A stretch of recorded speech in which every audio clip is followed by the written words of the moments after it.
Monsieur Joannico, vous êtes intervenu sur, vous êtes revenu sur la question des bénévoles âgés de plus de 70 ans qui se sont fait remplacer. Moi, je veux aussi redire, parce que je ne l'ai pas fait dans mon intervention liminaire, que beaucoup de bénévoles âgés ont continué à s'engager pendant la crise. C'est vrai que j'ai beaucoup insisté sur le fait que ceux qui sont restés confinés chez eux ont été remplacés, mais il faut le dire, il y en a beaucoup qui ont continué à s'engager. J'ai fait un déplacement à la Croix-Rouge de Montereau et j'étais avec des bénévoles qui étaient âgés, enfin, oui, relativement âgés, et qui continuaient leur engagement, même si évidemment il leur était très fortement demandé, conseillé de rester chez eux. Et puis beaucoup se sont engagés à distance par téléphone, puisqu'une mission de la réserve civique permettait de faire du lien avec les personnes isolées par téléphone, et une autre mission qui a été créée il y a 2 semaines permettait de faire du soutien scolaire pour assurer la continuité pédagogique en lien avec la FEV et des associations qui travaillent sur le tutorat et le mentorat. Et donc, il y a des personnes âgées qui, depuis chez elles, des bénévoles âgés qui, depuis chez eux, ne pouvant sortir pour faire leur bénévolat habituel en présentiel, se sont engagés à distance par téléphone. Et c'est pour moi à saluer. Vous posez la question finalement de la bascule dans la reprise et dans le déconfinement. Est-ce que les associations pourront continuer à reposer sur des bénévoles, soit évidemment des bénévoles âgés qui reviennent, et à ce moment-là, il faut que toutes les conditions sanitaires soient garanties. Évidemment, ce sera le cas, et on accompagne les associations pour cela. Il y a des consignes maintenant qui sont très claires, des gestes barrières, mais aussi des protections dans un certain nombre de situations, notamment quand vous êtes face au public, qui doivent être garanties, elles le seront, soit en permettant à des personnes qui étaient engagées pendant le confinement de continuer à le faire.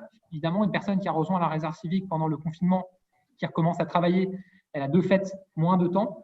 Mais ce qui est positif avec la réserve civique, c'est qu'on peut aussi s'engager à raison de quelques heures par semaine ou d'une demi-journée par semaine. Et c'est vraiment un engagement à la carte qui est possible. Et moi, évidemment, je souhaite et j'appelle ceux qui se sont engagés à continuer à le faire dans la mesure du possible. Et il y aura peut-être d'ailleurs des nouveaux bénévoles et des nouveaux volontaires qui rejoindront la réserve pour les nouvelles missions. Sur la question du fonds de développement de la vie associative, c'est posé la question au début du confinement du maintien ou non du calendrier qui était prévu. Et moi, j'ai évidemment souhaité, je l'ai dit immédiatement au service jeunesse vie associative, que le calendrier non seulement soit tenu, mais qu'on aille le plus rapidement possible pour débloquer les subventions, y compris en tenant des réunions de manière dématérialisée et les fameuses commissions départementales et régionales pour attribuer les subventions aux associations. Et donc, le calendrier sera tenu. Vous abordez ensuite la question d'un fonds d'urgence. Moi, je veux vraiment insister sur 2 choses. D'abord, sur le fait que l'ensemble des mesures que nous avons prises depuis le début de cette crise pour permettre aux associations d'accéder aux dispositifs mis en place, notamment pour les entreprises en matière d'urgence, constituent déjà un fonds d'urgence.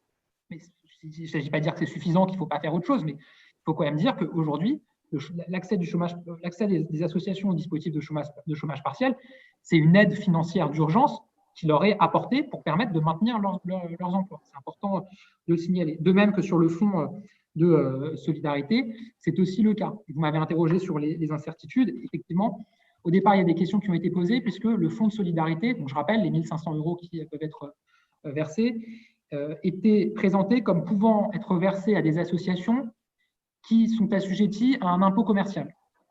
On sait que ça concerne très peu d'associations et que donc, de fait, 99% des associations n'avaient pas accès au fonds de solidarité.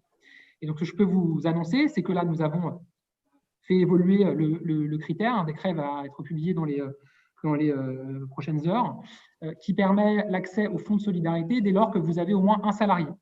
Et donc, indépendamment du critère d'assujettissement à un impôt commercial, ce qui permettra à beaucoup d'associations qui n'y accédaient pas jusqu'à maintenant d'y accéder et d'être accompagnées. Vous m'avez interrogé sur la circulaire que j'avais effectivement annoncée quand je suis intervenu aux questions d'actualité au gouvernement sur le maintien des subventions de l'État. J'avais annoncé qu'il y aurait une circulaire interministérielle. Effectivement, elle n'était pas encore sortie. Ce que je peux vous annoncer, ce que je peux même vous montrer, c'est que cette circulaire est désormais signée par le Premier ministre. Elle a été signée ce matin. N'y voyez pas de lien avec mon audition et le fait que je me trouvais devant la représentation nationale, mais en tout cas, elle est signée et elle sera publiée. Je sais que le monde associatif l'attendait beaucoup, donc voilà chose faite.